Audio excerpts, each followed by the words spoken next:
Hey everyone, welcome back to Hazardous Opinions. Today we'll be introducing our new mini episodes.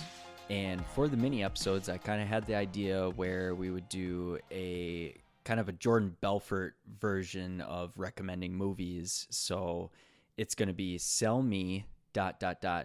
blank, whatever movie we are selling to you guys and recommending.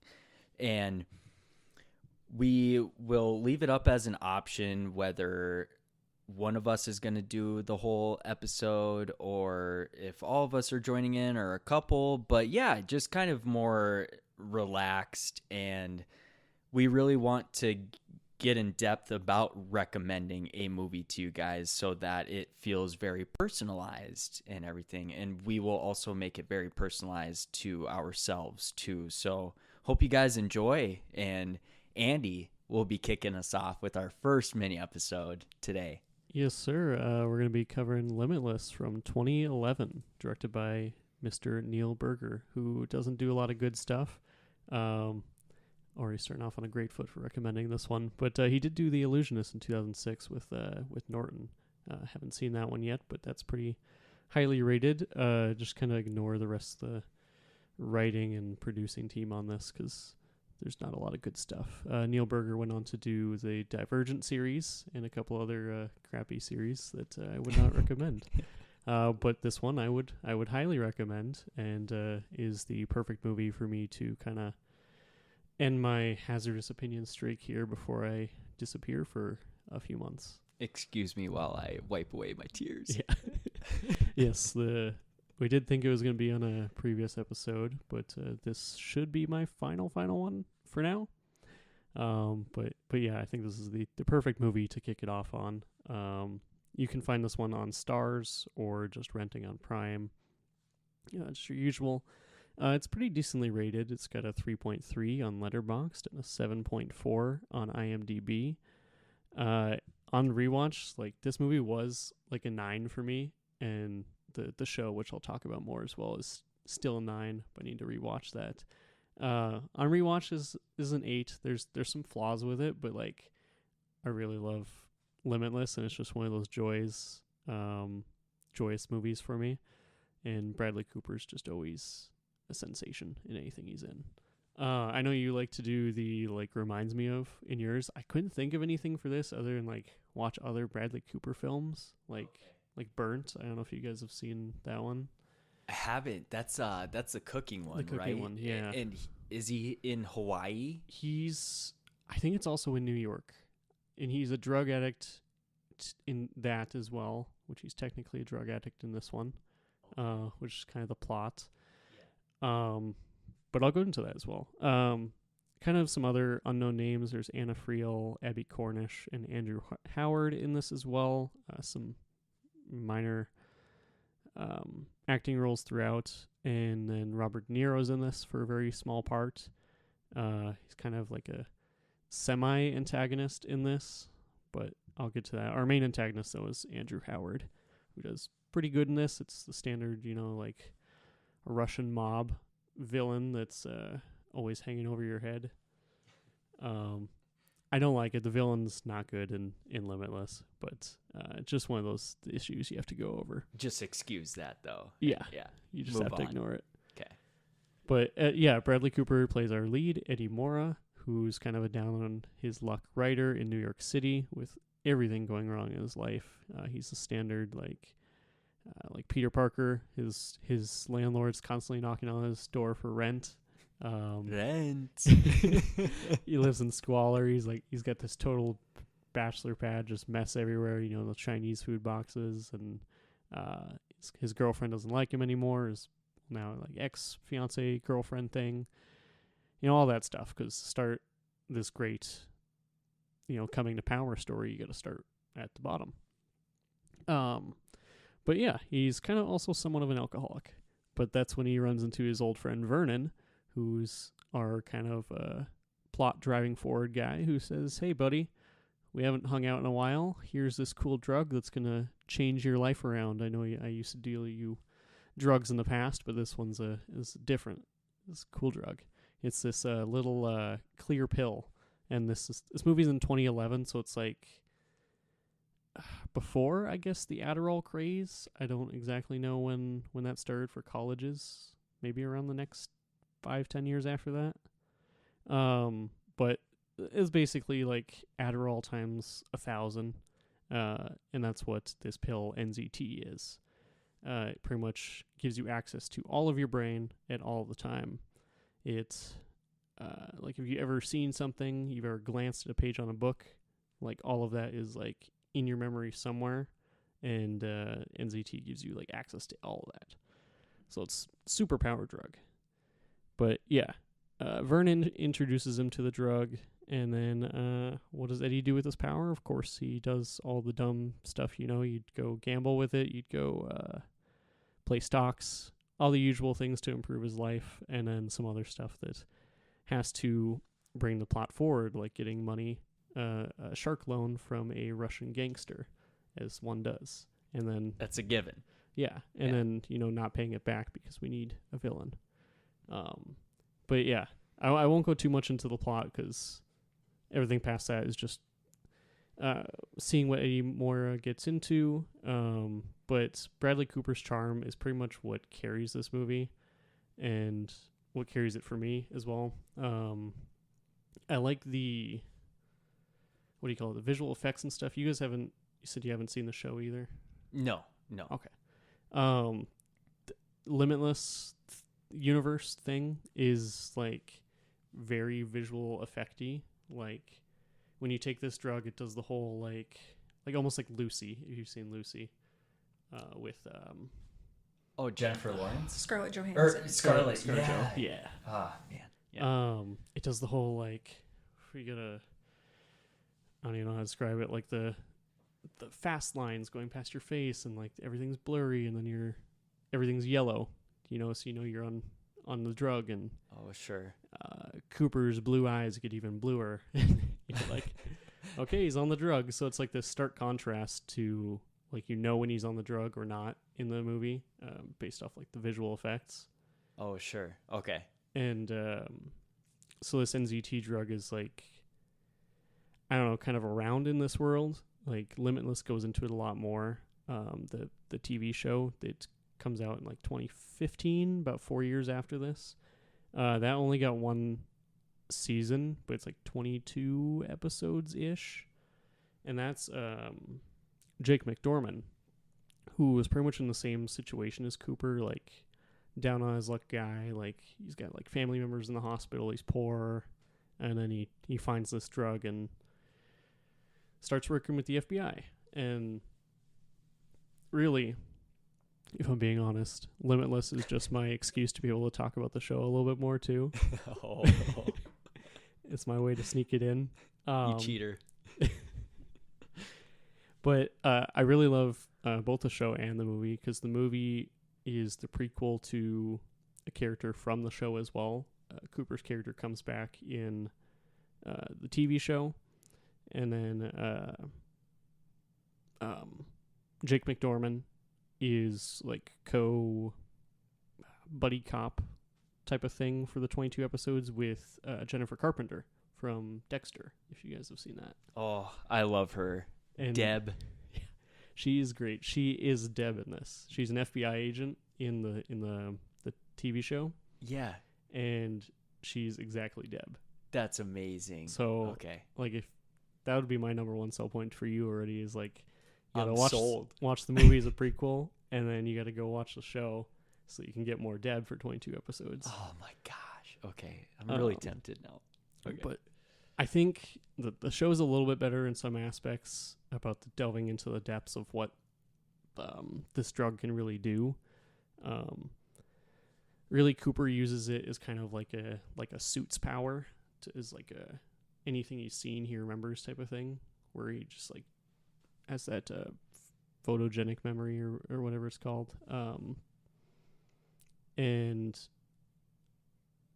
pretty much like if he's seen, like they go into this one subway fight scene at one point, and he remembers, he's like, oh, I watched this old Jackie Chan movie like 10, 20 years ago. And he remembers the scenes from it, and then all of a sudden he can do it because he remembered it. The choreography. Yeah. Oh, yeah. So there's all that kind of stuff in it. The movie doesn't go like super in depth into it because it's mostly about Cooper's character and how it translates to him like turning his life around. Okay. Um, So does the show go more into the manufacturing of the drug? yes. Okay. The movie kind of does too because I don't know, with a drug like this, I'm trying to think of how to say it without spoiling. Like, people obviously want to kill for a power like this because you're pretty much a superhero. Like, obviously, Mora turns his life around and is getting all this money because he's using it to play the stock market because he can see all these little things and just look at books and memorize them instantly. Like, he goes and memorizes like 20 languages in a day, like all that kind of stuff. You basically become like a superhero. And the implications of that is obviously people trying to shut it down, people trying to get their own. So he's got to deal with like the supply issues is a big thing in this movie. And then the show like also goes like really into that. Is like, hey, Jake McDormand ends up working with the FBI with Jennifer Carpenter, and then it's like, okay, how do we get this guy who has this superpower? And he doesn't actually tell the FBI that he's like taking this drug, so he's got to be like, oh, I'm just a super smart analyst that's gonna work with you guys, and it's clever. I think Jake McDormand has the better personality to deal with this kind of drug.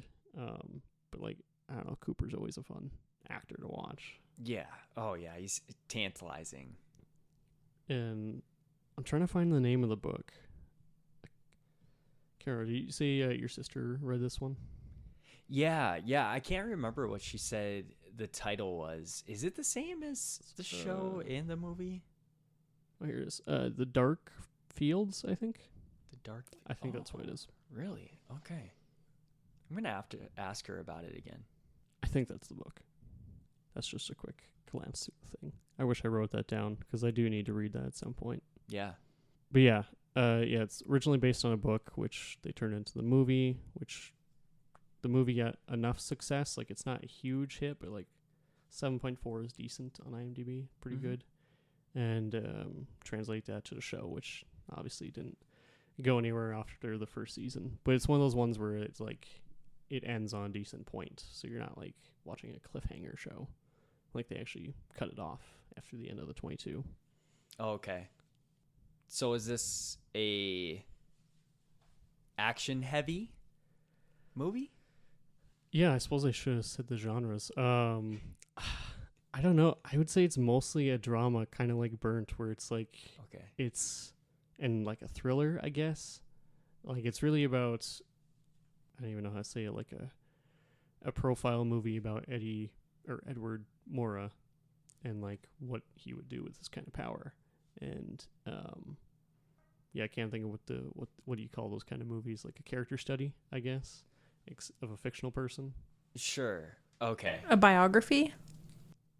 Sort of, but it's like, I don't know, it's all about like Eddie. Like, I feel like there's not a lot of like other character interaction in this movie.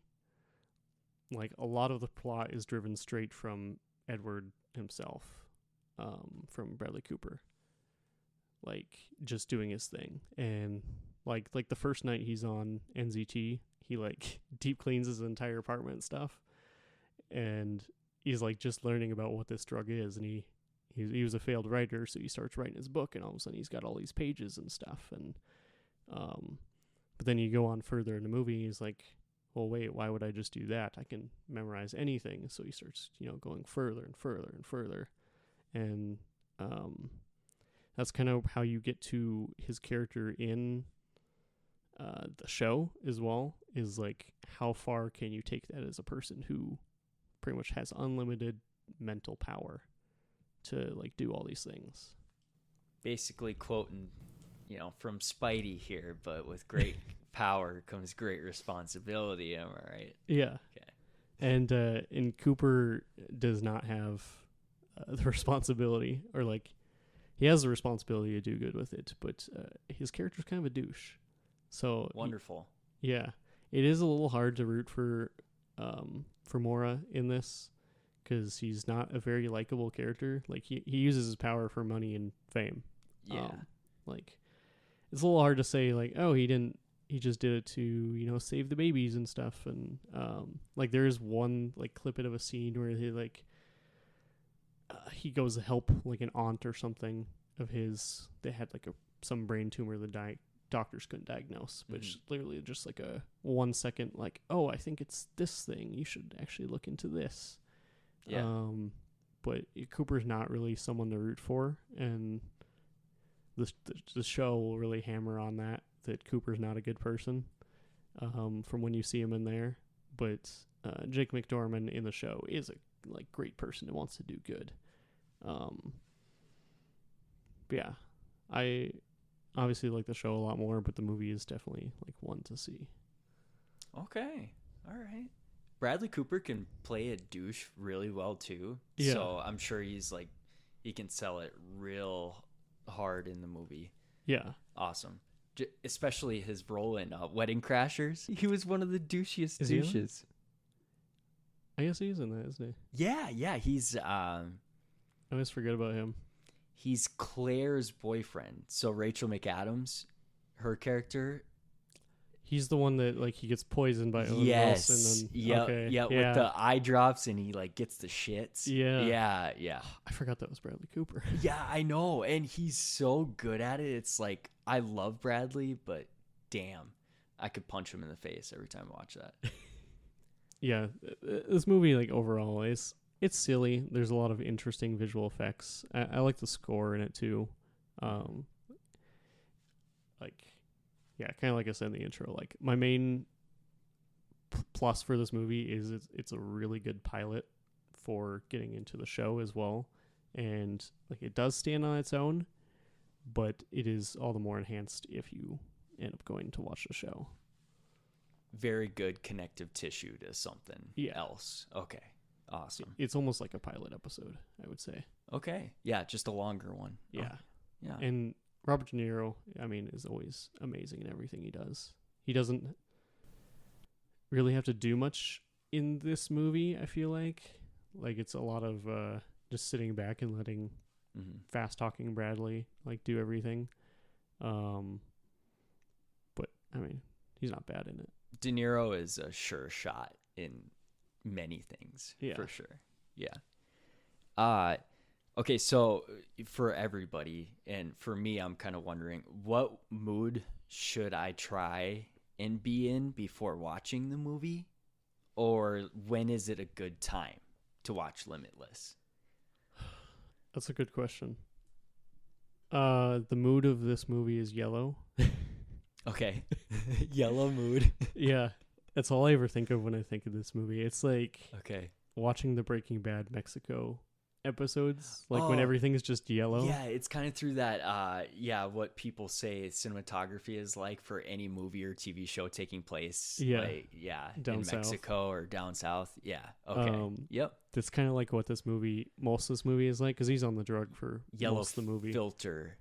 Over everything. Yeah. And the like fading and blurring of things as his mind is, comprehending things.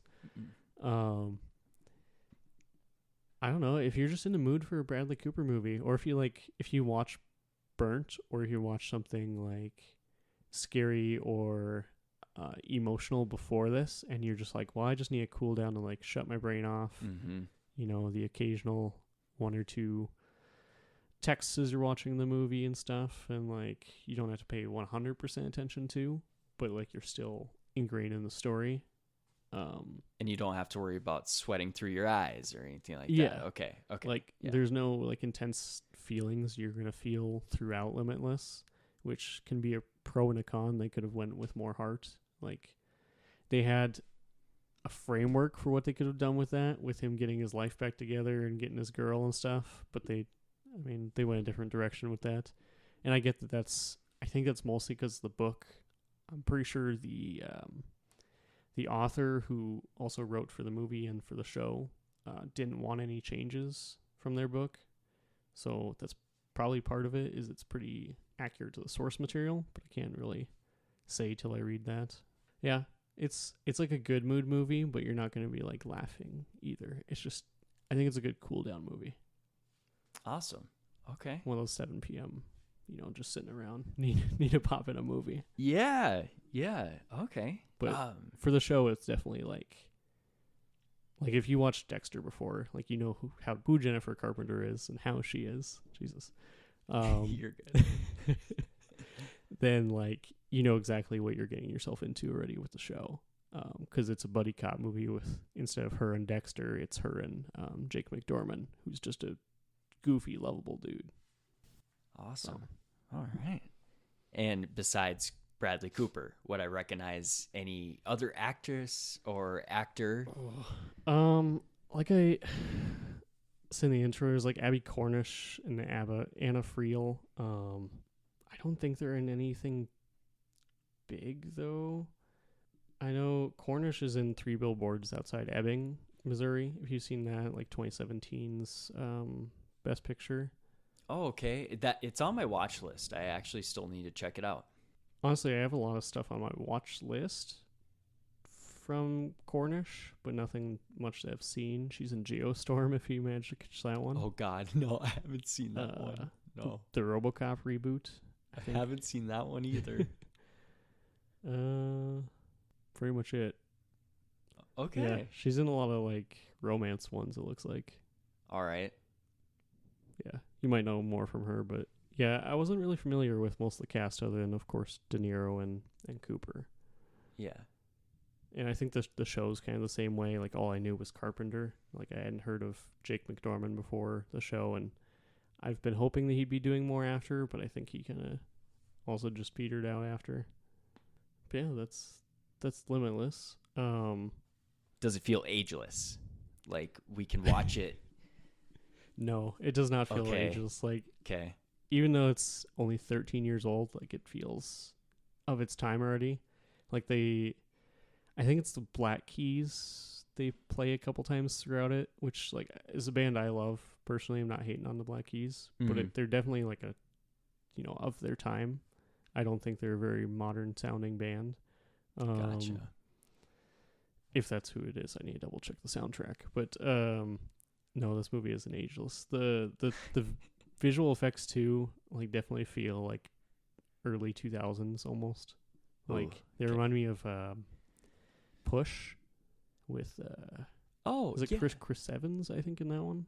I know Dakota Fanning you're talking about. Jason Statham. Yep. No, maybe not. Where they have the powers. They each have powers. Oh, I was thinking of Crank. Which one are you thinking of? Crank, I think. Crank. Is that Jason Statham? Crank is Statham. Okay, that's okay. I haven't seen that one. But yeah, Dakota Fanning is also in Push. Oh, okay.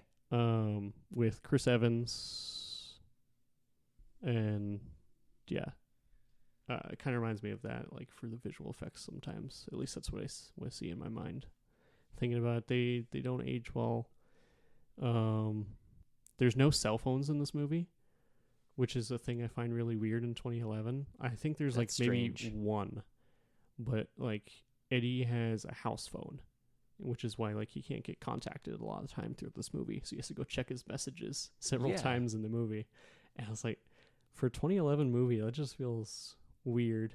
But I'm sure it's one of those, like, remnants from the book type of thing. Right. Or maybe the movie set older, like early 2000s. Like, they don't specify. Or it's kind of one of those settings where it's very ambiguous and it's kind of in a place out of time, kind of, where you can have, like, those old style cars, but you have an Apple iPhone. Yeah. Like a 50s classic car, an Apple iPhone. Or I think the only phone that you see in this movie is a flip phone. So I think it is, if it's set somewhere, it's probably early 2000s. Sure. Gotcha. Okay. Also, I wrote down, is it a strong script or cheesy action heavy script? It's cheesy Cooper heavy with some fun action sequences sprinkled throughout. Okay. All right. There's a lot of chase scenes. Perfect. Okay. Do you remember where and when you were at in your life when you saw this? No idea. No idea? That's okay. Yeah. Is it rewatchable, and why? That's a hard one. Is it a rewatchable? I've probably watched it 3 or 4 times now. So I've still enjoyed it every time. It's still been above an 8 every time. Yeah, it's rewatchable. Awesome. Yeah, just for Cooper alone. All right. Perfect. And you just sold us Limitless. Is that kind of all you got for? Yeah, I didn't put a lot of the notes for the story because you get to a certain point and it just all becomes spoiler talk after that. Territory. I feel like I sold you at least on Jennifer Carpenter. I think you did. Yeah, you grabbed me. So there you go. One of your selling points really hit. Yeah. Yeah. Yeah, if there's other big fans of Jennifer Carpenter, she's in no way related to this movie, but this movie's your primer to get into the show with her. Yes. Dexter, everybody. Oh, Yeah. one of the best. She plays a good law enforcement individual in everything she's in. Yeah, Like that has a strong spine. Yeah. Yeah. Like I looked through a few of her roles, and I think she plays a cop or some sort of law enforcement adjacent in quite a few things. Mm-hmm. It's just, that's her click. She's good at it. Yeah. But yeah, it on your question before, it is definitely rewatchable. I think I could still see myself like popping this in occasionally. Like I'm gonna go back and do the show now. Yeah. Just because it's so short compared to most shows nowadays. They're 8+ seasons.